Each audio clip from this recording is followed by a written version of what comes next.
Shalom and welcome to TGC. In today's video, we have Mansur. We will look at this short clip and we will expose that Islam breaks God's commandment.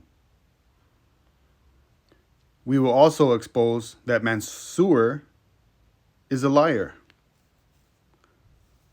In the short clip, he claims Islam is not a new religion, and that the difference between the message given to them and the previous people was that God preserves this message. So let's jump into it and see what Mansur has to say. The difference between all of this religion and Islam is this. Islam is not a new religion. Fact number one. Fact number one, Islam is not a new religion. It's not a new religion. Fact number one. It is the same consistent religion that God sent throughout times.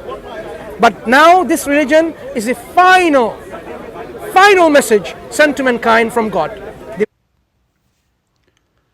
So it's the same religion, but final message.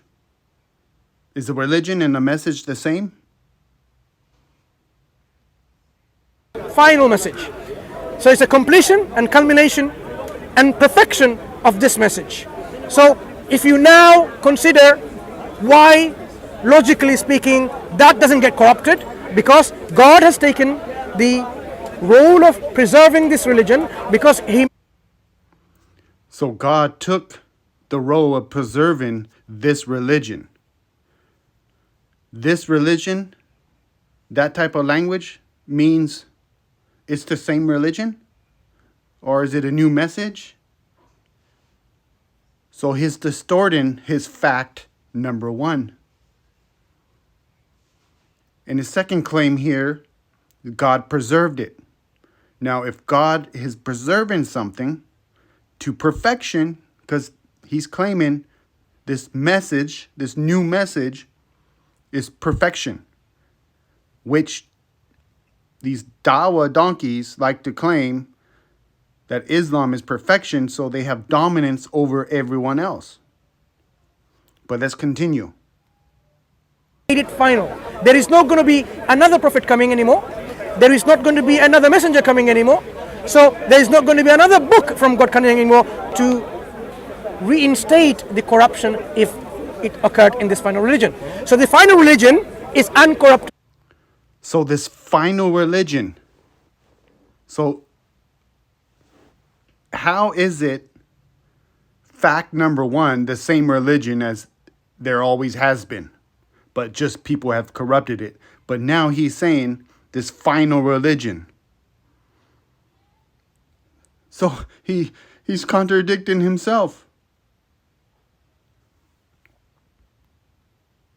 The final religion is preserved. So as Muslims, we are presenting to you the one and only uncorrupted, pure version of the religion of God, the guidance of God, the way of life of God, the ideology of God that everyone should follow. Everything else. So we have the final religion.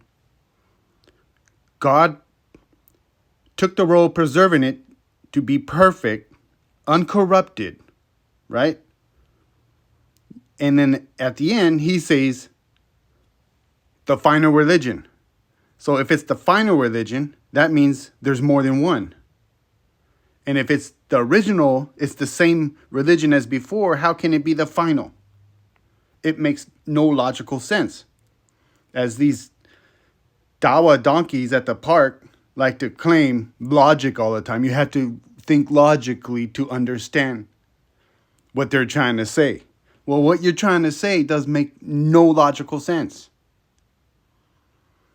And if God, the God of Abraham, Isaac, and Jacob, which he's implying, has took the road to preserve Islam, why does Islam break God, the God of Abraham, Isaac, and Jacob? Why do Muslims and or Islam break his commandments?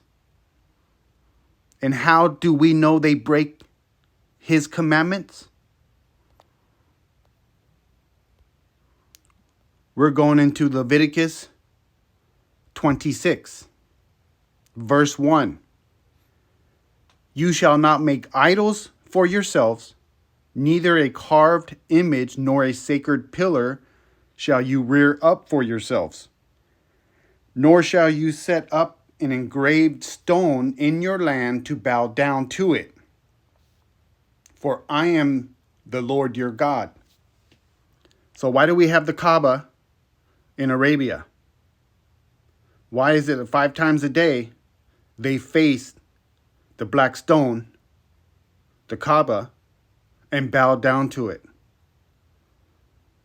So his claim that God, the God of Abraham, Isaac, and Jacob, took ownership to preserve the final religion, when at the beginning of this video he said the same religion as it was always been given. Why you're breaking his command? It cannot be perfectly preserved. How can God take ownership to preserve it? Preserve is not only mean that no dot or tittle in the scripture is changed. It's living your life according to his way. That is it being preserved. People can say all they want, but their actions will tell you their fruit. And the fruit of Islam is breaking Leviticus 26, verse 1.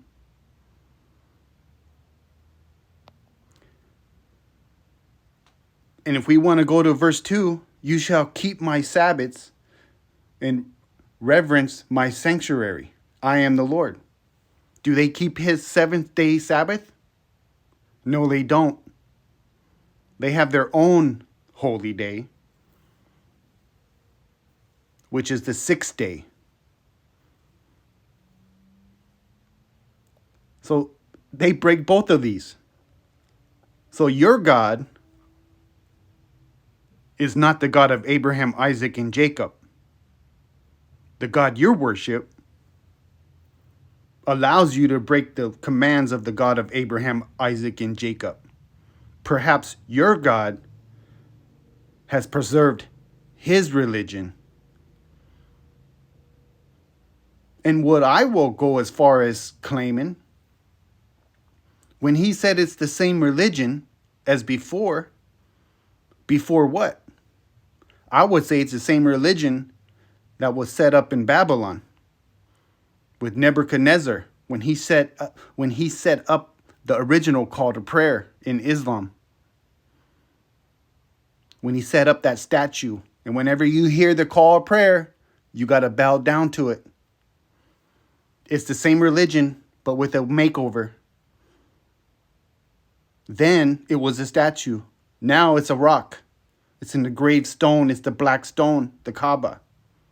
When you hear the call to prayer 5 times a day, you face that rock, you face that Kaaba, and you bow down to it.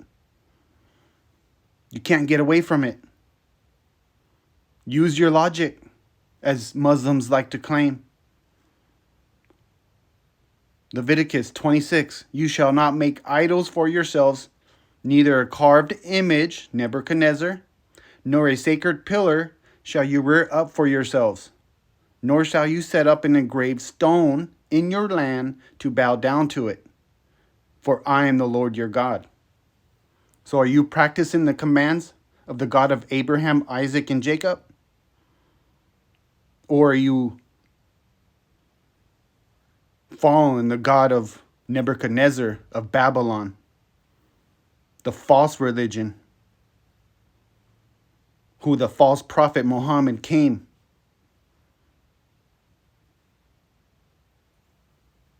Explain to us your logic. Explain to us how you're not breaking this command. Let us hear your logic, Mansur.